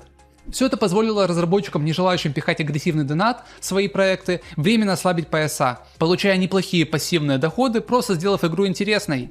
Позже это также выльется в известный на платформе Doors, который построил свою донатную систему именно на этом, но тоже к теме недостатков, поскольку многие начали злоупотреблять этим, делая AFK-плейсы, где ради какого-то шмота надо было тупо стоять и ничего не делать. Для решения этой проблемы Roblox потом выкатили изменения аж в 2025, подкорректировав условия и сделав лимиты дохода с Roblox'ов на каждого игрока. 27 августа происходит крайне важное событие для разработчиков – отказ Roblox от языка программирования Lua 5.1 аж 2006 года в пользу своего доработанного варианта Luau, который был гораздо быстрее, позволял типизировать переменные, то есть указывать еще в коде, какое значение за что должно отвечать, и сообщать о багах с опечатками еще до того, как сам код будет запущен, что ускорило и разработку игр. Но самое главное, Luau стал проектом с открытым исходным кодом, который будут использовать в будущем в Alan Wake 2, Warframe, Farming Simulator 2025 и прочих играх, что распространяет влияние Roblox даже на игры за его пределами. Иностранное подразделение Roblox тем временем вовсю пыхтит над выходом на китайский рынок, что оборачивается в целую историю о Луобу. Однако жесткие цензурные ограничения вместе с законами на видеоигры для детей, несмотря даже на партнерство с Tencent, привели к уходу американской корпорации из Поднебесной. Но как будто не хотите и не надо. Roblox и без этого вовсю готовится к новым взлетам, как будто уже догадываясь о начинающейся пандемии. Расширяется рынок шмоток, где двери открываются аксессуарам на любой вкус и цвет, по линии UGC, образует целый новый мир и рынок на площадке. А также в Roblox Studio добавляется месседжинг-сервис, который хоть и не очень популярный и используемый, но по сути вывел Roblox на еще один новый уровень, позволяя отправлять ограниченную информацию на другие сервера в рамках одной игры, что позже станет важным инструментом для масштабных обновлений, которые будут ломать сервера от количества онлайн игроков, из-за того, что превратятся в целое событие.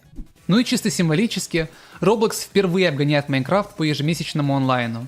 100 миллионов игроков против 91 в августе, что сразу разлетелось на новости с громкими заголовками, как триумф платформы над неприступной кубической крепостью. Позже, конечно, первенство Minecraft себе вернул, ренессанс с обновлениями, возвращение летсплейчиков, в частности PewDiePie, да и запустив мощный пиар к десятилетию игры, но лед тронулся, и Roblox тоже имел полно козырей, чтобы продолжать свой путь дальше. Все мы прекрасно помним начало 20-х годов, когда сидели по домам, мониторили статистику и, что самое важное, получили больше свободного времени, то есть ценнейшего ресурса. И для многих компаний, несмотря на всеобщий экономический кризис, это оказалось золотой жилой, а тем более для таких социальных платформ, как Roblox, который восполнял ограничения карантина своим виртуальным пространством, из-за чего статистика платформы за этот год просто пробивает 5 потолков, взлетая по оценке бизнеса более чем в 7,5 раз. Количество онлайна перешло отметку в 150 миллионов. За один только июль наиграно более 3 миллиардов часов. А в ноябре известный рэпер Lil Nas X дает виртуальный концерт, который просто срывает башню игрокам и, главное, инвесторам. Сама же компания всячески подогревала тему с карантином, добавив возможность разработчикам делать бесплатные VIP-сервера. В 2021 голосовой чат, а также выделила целых $10 миллионов на поддержку образовательных организаций, начав строить бренд Roblox как хорошие площадки для обучения программированию. Сил хватает даже на войны с другими компаниями. Иногда целенаправленно, как, например, покупка конкурента Discord, мессенджер Guilded, которые пытались всячески подвязать к экосистеме Roblox, но, к сожалению, идея провалилась и сервис был вынужден закрыться в 2025. Так и неожиданными, оказавшись между двух огней во время суда Apple и Epic Games. В то время они активно выясняли отношения из-за комиссии 30% в магазине App Store, которую Fortnite решил обойти, используя для покупок свой собственный интернет-магазин, из-за чего игру снесли с телефонов, ее там не было долгое время. В один момент эпики просто тыкнули пальцем на Roblox с аргументом «почему им можно, а нам нельзя», из-за чего последние тут же кинулись переименовывать игры в опыты, а разработчиков частично в креаторов, иначе бы их могли тупо снести с айфонов.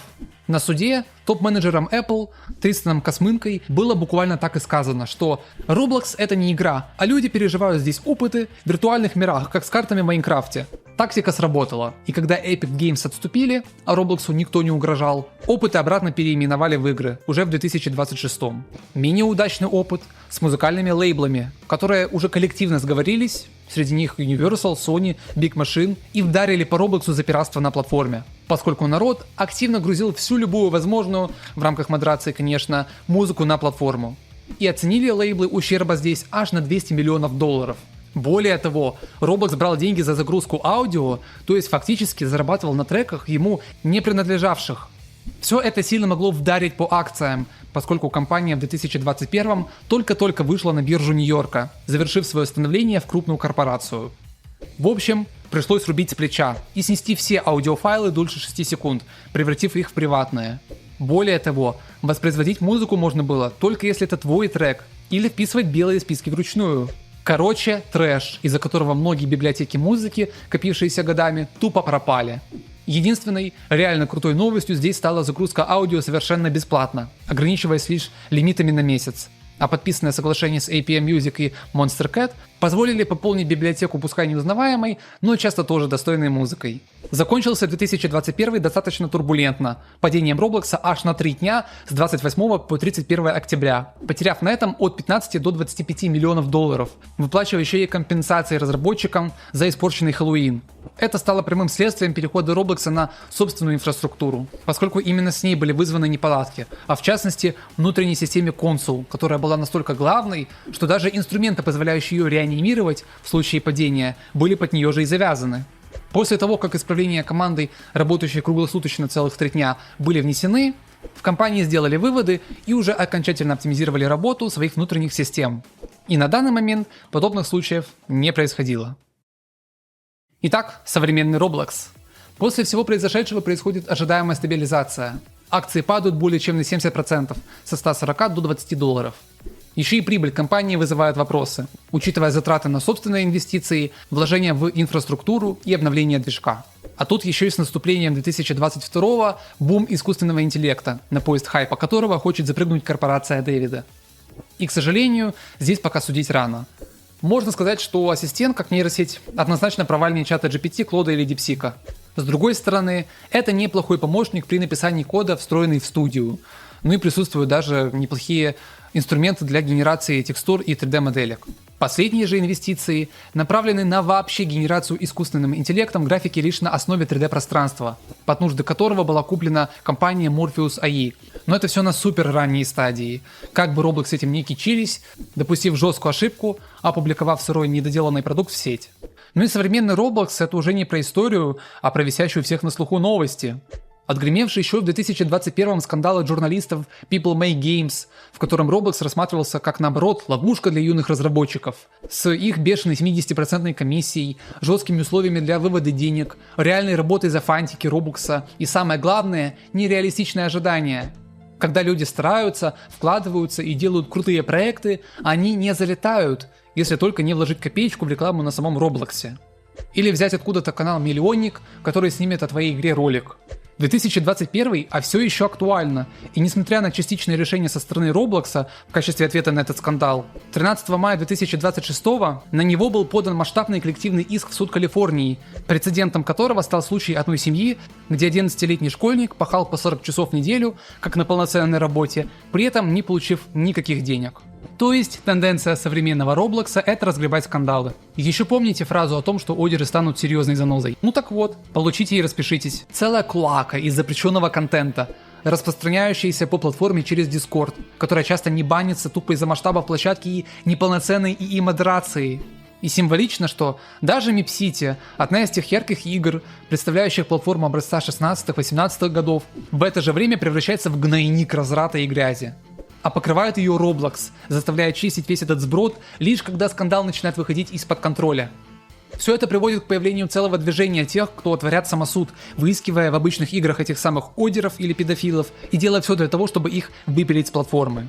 Некоторые вообще идут дальше и строят на этой всей теме даже свои YouTube-империи, как, например, блогер Шлеп, вокруг которого в 2025 поднимается настоящий скандал, ускоривший закручивание гаек на площадке.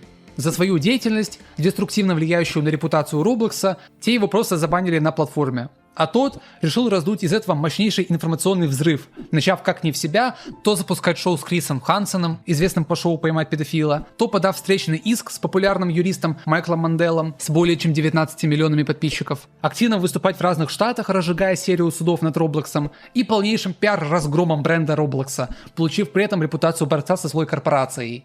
И это дает свой эффект. Закрытие всех игр на платформе за всю историю, которые не имеют подтверждения по возрастному рейтингу. Ограничение чата, палки в колеса даже на простом этапе публикации игры, заставляя платить по 100 тысяч робоксов за функцию, которая была бесплатной еще в 2024. Сами игры в свою очередь тоже значительно отклоняются от курса и примитивизируются. С 2025 начинается эпоха брейн-рот контента, когда сайт начинает напоминать филиал Яндекс.Игр, поскольку бизнес-машина работает уже на полную. Графика объективно хуже, геймплей примитивнее, хотя, казалось бы, инструментарий наоборот расширяется, и качественных проектов все равно становится больше, но они в тени, потому что Роблоксу нужно то, что зарабатывает деньги. При этом как-то все равно продвигая новые и интересные игры время от времени, чтобы уж совсем не скатиться в корпоративную, бездушную, безыдейную махину. И вот мы здесь, в 2026 стоим и думаем о перспективах платформы. Множество людей кидаются в панику, считая, что ей конец. Многие относятся скептичнее, но на всякий случай уже осваивают другие движки, поскольку Roblox давит уже не только на игроков, но и на своих кормильцев-разработчиков, делающих главное — игры. Однако стал ли Roblox хуже? Посудите сами. Был период маленького сайта, был старый переходной этап из компании в корпорацию и первый взлет, потом второй, но не может же прямой гладкий рост продолжаться вечно. Как бы того ни хотели Роблоксы с их целью в миллиард ежедневных игроков. А здесь еще и интернет, на который начинает залезать тенденция деглобализации. Ограничения в России, цензура в Евросоюзе, Австралии, взаимные запреты сервисов друг друга.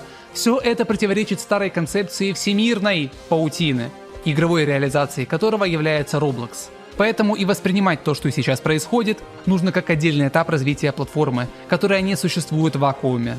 Добрых старых или лучших Роблоксов тоже не существует. Это закономерные этапы. Когда компания была маленькой, она максимально ориентировалась на игрока, чтобы привлечь к себе внимание в условиях дикой конкуренции. Но стоило добиться успеха, и стрелочка повернулась. Пора окупать затраты. Тиксы, чем вам не пример такой истории? Однако те, кто думают, что уже сейчас все очень плохо, а Дэвиду надо уйти, то представьте время, когда от оригинальных разработчиков Роблокса вообще никто не останется, а встанут у руля лишь бездушные корпораты и эффективные менеджеры. И какие потенциальные изменения реально могут начаться? Лет так через 10, 20, 40.